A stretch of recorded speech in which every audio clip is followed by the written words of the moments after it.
Now that you've learned the basics of lighting and shading, let's beautify your rocket ship from Lesson 3. Before we begin, I'll hide my deformer handles just so I don't accidentally move them.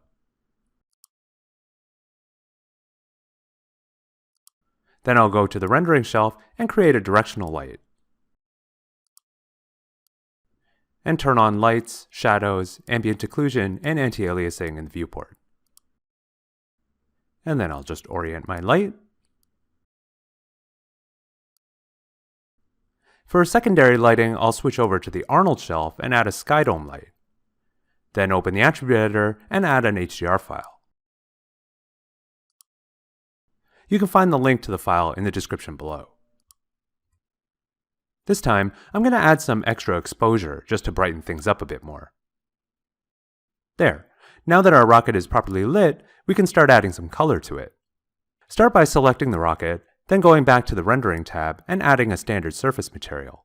Remember, on older versions, you can use the right-click marking menu to substitute an AI standard surface material instead, like I showed in Lesson 5. We'll rename this material Rocket Body Matte, then give it the car paint preset treatment in a very light gray. Of course, this applies the same material to my entire rocket, giving it this kind of strange liquid metal-y look. So I'm going to hold the right mouse button and go to Face Component Mode. Remember, the blue mesh shows I'm in a component mode. Then I'll carefully select the faces of the nose cone and create another standard surface shader. Once again, I'll give it the car paint preset, this time in a bright hot rod red. And just to make it stand out even more, I'll crank up the metalness and base color weight to make it really reflective. And now I have two distinct materials on the same mesh. Let's just rename the new one Rocket Red Matte. Looking at this, I think I'd like the same color for my fins too, so I'll go back into face mode and carefully select all the fins' faces. A combination of the lasso tool and symmetry can make this easier.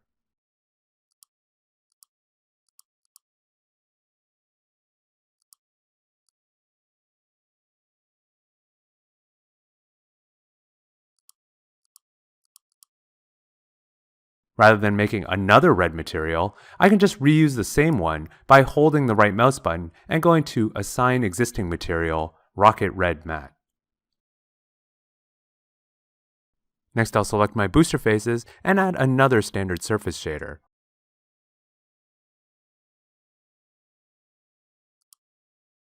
Which I'll call Booster Matte. This time, I'll go with a less reflective ceramic preset to start. However, I'll dial down the specular and assign it a very dark gray just to differentiate it from the body. For the portholes, I'll assign them two colors, one for the inner porthole and one for the rim. To select the faces for the inner porthole, I'm actually going to start with vertex mode this time, then select the single vertex at the center. Then, I'll expand my selection outward by one row with Shift period. Now with this selection of vertices, I can go to Select, Convert Selection to Faces, which selects all the adjacent faces. And I'll create another new material called Porthole Inner Matte. Again, I'll use a car paint preset. Then I'll do the same thing to the upper porthole. Note that you can also find selection conversion settings in the Control right mouse marking menu for easier access, or just press Ctrl F11.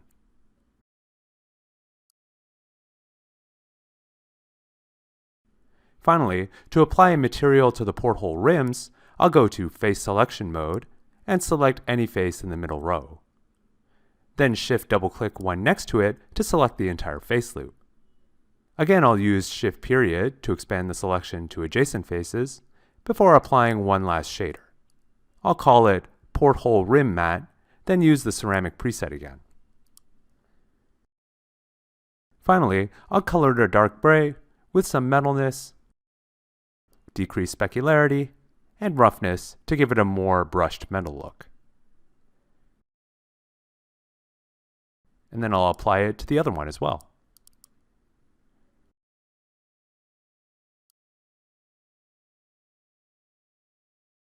And there you go. For those of you in a hurry, you already have something good enough for animation and rendering. But for those of you with a bit more time, let me give you a taste of some more advanced techniques.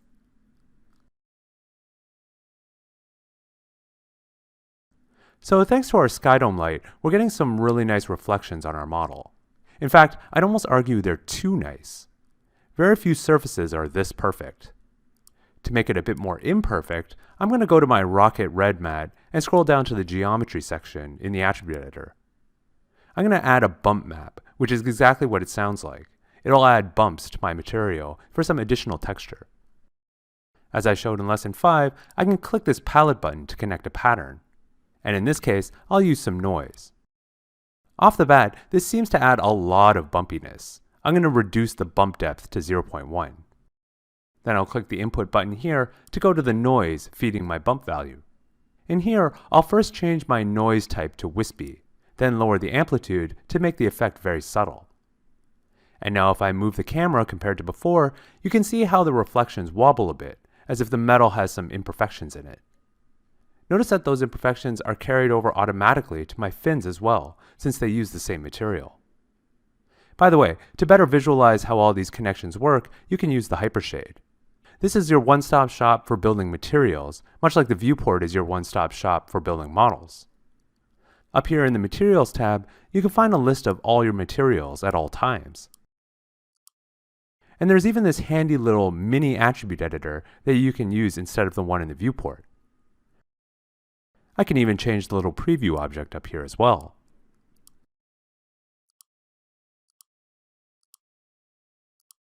But the real power of the Hypershade comes from selecting a material, like my Rocket Red mat, and then clicking the Show Inputs button here. This shows me what's called a shading graph, that is, a visual representation of my material. Here I can very clearly see my noise feeding into my bump and then feeding into my material via the normal camera attribute. This is the connection that Maya created when I assigned my bump map. I can drag on the connection to disconnect it, or reconnect it at will. This is great for quick comparisons or experimentation. To show you this in action, let's add a coat of dirt on top of the shader as well, by going down to the coat section and again connecting some noise to the color attribute here. As soon as I do that, Maya adds a second noise node to the Hypershade, which you can see feeding into the shader's coat color.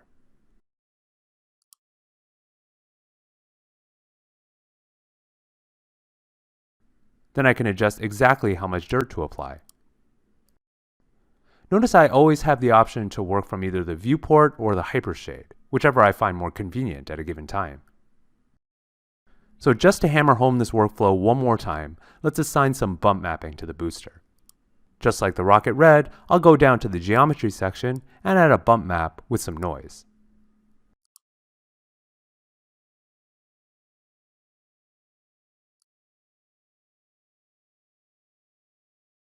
Then go back to the Hypershade, select the material, and show its inputs. And from here I can adjust the noise pattern.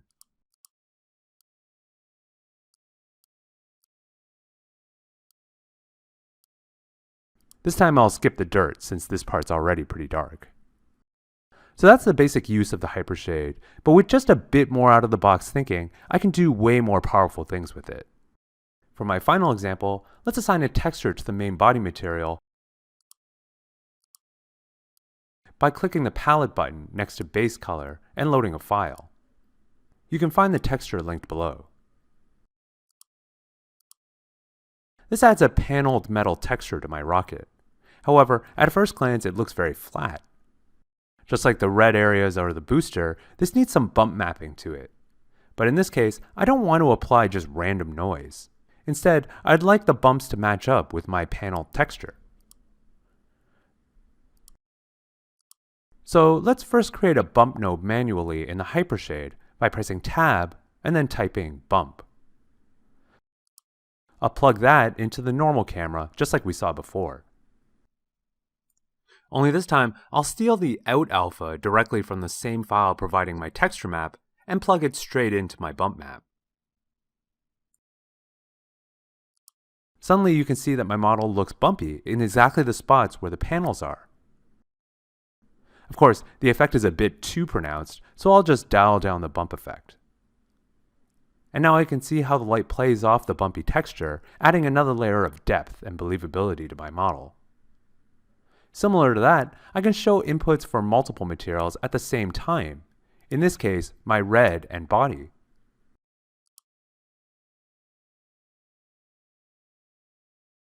Then I can steal the coat of dirt from my red and apply it straight to my body.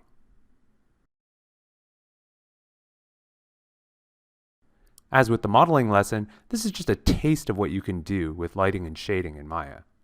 To apply what you've learned, why not try creating some windows out of half spheres and then adding glass materials to them?